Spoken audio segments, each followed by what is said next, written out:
കേരളത്തിന്റെ മുഖ്യമന്ത്രി സംഘികൾക്ക് കീഴടങ്ങിയെന്ന കോൺഗ്രസ് നേതാവ് കെ മുരളീധരൻ പഞ്ചായത്ത് അംഗം പോലുമല്ലാത്ത ബി.ജെ.പി. അധ്യക്ഷനെ വിഴിഞ്ഞം കമ്മീഷനിങ്ങിൽ പങ്കെടുപ്പിച്ചുവെന്നും മുഖ്യമന്ത്രി വർഗീയതയ്ക്ക് കീഴടങ്ങിയെന്നും അദ്ദേഹം വ്യക്തമാക്കി. CPM BJP. അന്തർധാരയുടെ ഉദ്ഘാടനമാണ് വിഴിഞ്ഞത്ത് നടക്കുന്നതെന്നും ഇതിന് കനത്ത വില നൽകേണ്ടി വരുമെന്നും കെ മുരളീധരൻ കൂട്ടിച്ചേർത്തു. വളരെ തെറ്റായ ഒരു സ്റ്റേറ്റ്മെൻ്റാണ് ഇന്നലെ മുഖ്യമന്ത്രി നൽകിയത്. പ്രതിപക്ഷ നേതാവിനെ നേരിട്ട് ക്ഷണിച്ചിട്ടില്ല.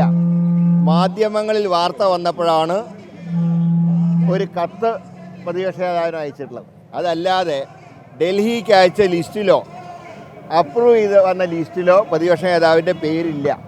അതുകൊണ്ട് തന്നെയാണ് പ്രതിപക്ഷ നേതാവ് ചടങ്ങിൽ പങ്കെടുക്കണ്ട എന്ന് തീരുമാനിച്ചത്. ഇവിടെ മുഖ്യമന്ത്രി ഇന്നലെ പച്ച കള്ളം പറയാം. ഒന്ന്, ഇതിൻ്റെ അവകാശവാദം ഏറ്റെടുക്കുന്നത് ഒന്നാമത്തെ തെറ്റ്. രണ്ട്, പ്രതിപക്ഷ നേതാവിനെ ക്ഷണിക്കാത്ത മൂന്നാമത്തെ തെറ്റ്. കേന്ദ്രത്തിൻ്റെ സമ്മർദ്ദത്തിന് വഴങ്ങി ഒരു പഞ്ചായത്ത് മെമ്പർ പോലും അല്ലാത്ത ബി.ജെ.പിയുടെ സംസ്ഥാന പ്രസിഡന്റിനെ ഡയസിൽ ഇരുത്തുന്നത് മൂന്നാമത്തെ തെറ്റ്. ഇവിടെ മുഖ്യമന്ത്രി സംഘികൾക്ക് കീഴടങ്ങുന്ന ഒരു മുഖ്യമന്ത്രിയെയാണ് നാളെ കോവളത്ത് നമുക്ക് കാണാൻ പോകുന്നത്. കാരണം ഇന്ത്യ സഖ്യത്തിലെ അതിന് നേതൃത്വം നൽകുന്ന കോൺഗ്രസിൻ്റെ നേതാവ്, കേരള നിയമസഭയിലെ പ്രതിപക്ഷ നേതാവ് സ്റ്റേജിലില്ല. മറിച്ച് ഒരു പഞ്ചായത്ത് മെമ്പർ പോലും അല്ലാത്ത ബി.ജെ.പിയുടെ സംസ്ഥാന പ്രസിഡന്റ് സ്റ്റേജിലിരിക്കുന്നു. ഇതിന് മൗനാനുവാദം നൽകുന്ന മുഖ്യമന്ത്രി ഇവിടെ വർഗീയതയെ പ്രോത്സാഹിപ്പിക്കുകയാണ്. അതിനുള്ള വലിയ വില അടുത്ത തെരഞ്ഞെടുപ്പിൽ പിണറായിക്ക് നൽകേണ്ടി വരും.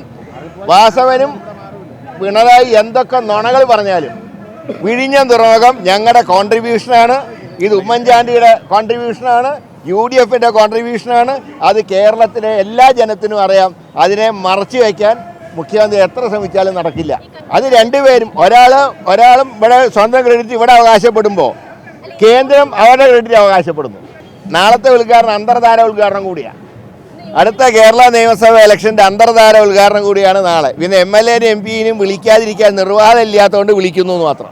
തീർച്ചയായിട്ടും ഞങ്ങൾ എല്ലായിടത്തും ഉമ്മൻചാണ്ടിക്ക് അഭിവാദ്യം അർപ്പിച്ചുകൊണ്ടുള്ള സന്ദേശം ഞങ്ങൾ ഇന്നും നാളെ എല്ലായിടത്തും നടത്തും. കേരളത്തിലെ എല്ലാ പഞ്ചായത്തുകളിലും ഞങ്ങൾ ആ സന്ദേശം എത്തിക്കും. പിണറായിനെ കൊണ്ട് ഒരു വർഷം മാത്രമേ ഉള്ളൂ, ഇനിയും വർക്ക് നടക്കാണ്ട് ബാക്കി.